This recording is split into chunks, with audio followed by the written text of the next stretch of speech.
हमारी आपसे विनती है कि आप हमारे YouTube चैनल वतन समाचार को फ्री में सब्सक्राइब कीजिए और नोटिफिकेशन बेल पर प्रेस करके पाइए सबसे पहले अपडेट।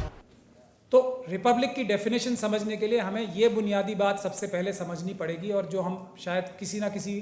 तरह से नज़रअंदाज करते हैं। अगर हम खुद सब बराबर के मालिक हैं, इस मुल्क के हर एक वसाइल के बराबर के मालिक हैं, तो हमारी सबकी बराबर की जिम्मेदारी है, बराबर का हक है। कोई भी इंसान, चाहे वो इलेक्टेड गवर्नमेंट ही क्यों ना हो, कोई भी इलेक्टेड गवर्नमेंट एक फिक्स्ड टेन्योर के लिए 5 साल के लिए आप लोगों की नुमाइंदगी करती है, यानी कि हम लोगों की नुमाइंदगी करती है, तो उसके कुछ बंदिशें होती हैं। उन बंदिशों से अगर वो बाहर जाती है तो उसके लिए आइन है, हमारा कोर्ट्स हैं, उनको लगाम पहनाने के लिए और उनको रोकने के लिए हमें as a owner of this country, इस मुल्क के मालिक की हैसियत से ये चीज़ें, बुनियादी चीज़ें समझने की ज़रूरत है।